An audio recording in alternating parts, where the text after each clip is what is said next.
আরে প্রবে হয় রক্ষক ভিতর আরে ধীরে ধীরে সরিয়া মনহি রে ধীরে ধীরে সরিয়া মনহি আরে দুরন্ত চিন্তা করি চিরনু হে বড় আরে রাম হরি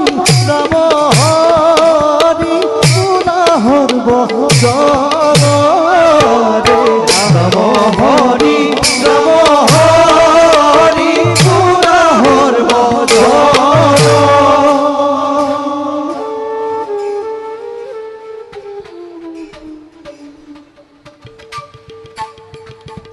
মায়াবী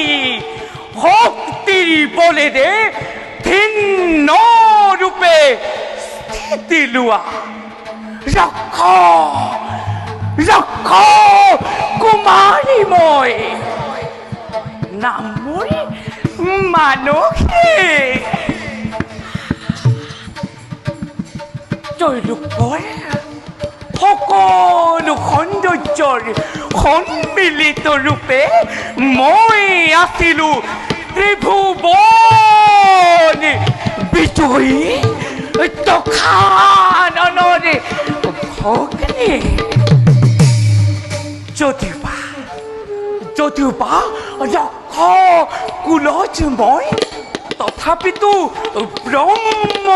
তেজ বিৰাজিত মোৰ শৰীৰত কাৰণ পিতৃ মোৰ বিশ্বস্ৰৱা ব্ৰহ্ম কৰিলে হস্তনখৰ আকাৰে লুপ্ত কৰি মোৰ জন্মগত নাম কোনোৱে ক'লে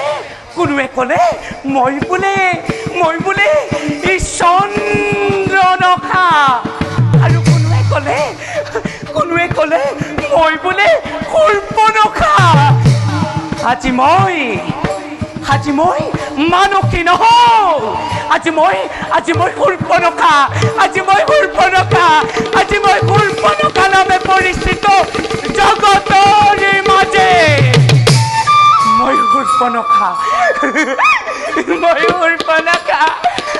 সূৰ্পনখা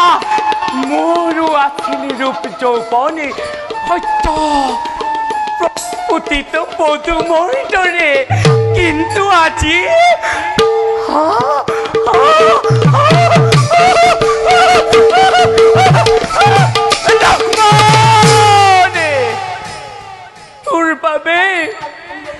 তোৰ বাবে শেষ হৈ গ'ল মোৰ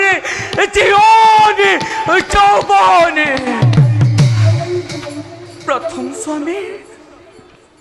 প্ৰথম স্বামীৰ মৃত্যুৰ পাছতে দাদাৰ অনুমতি লৈ সন্ধান কৰিছিলো মই দ্বিতীয়জনৰ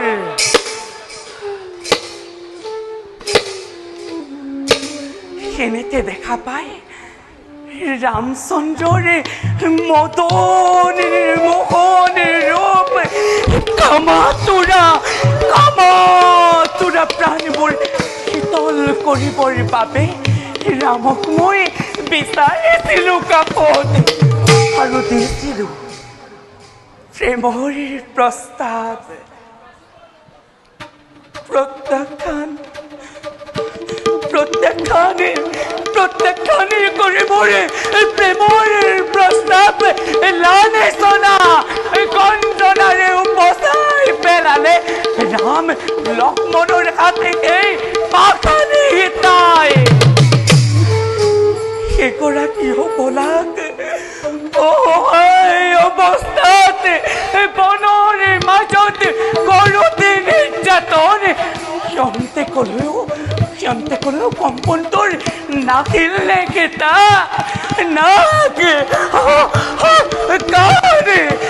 নাক কাণে ছেদন কৰি কাপুৰুষ লক্ষ্মণে জাগ্ৰত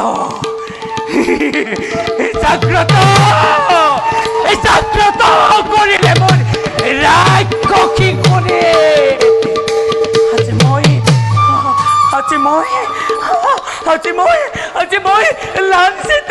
নাই আজি মই অপমানিতা সেই মানৱৰ ৰেখাতে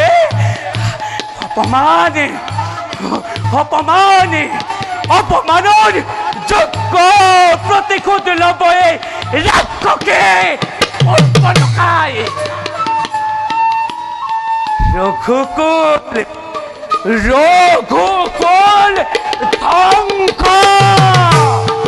ধ্বংস আজি মোৰ জীৱনৰ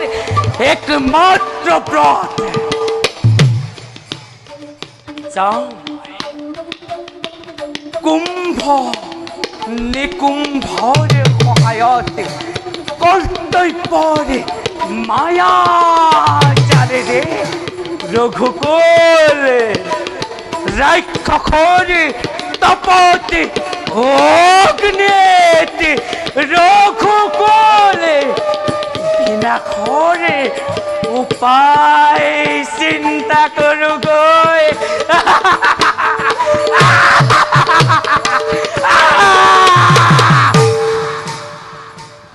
কুম্ভ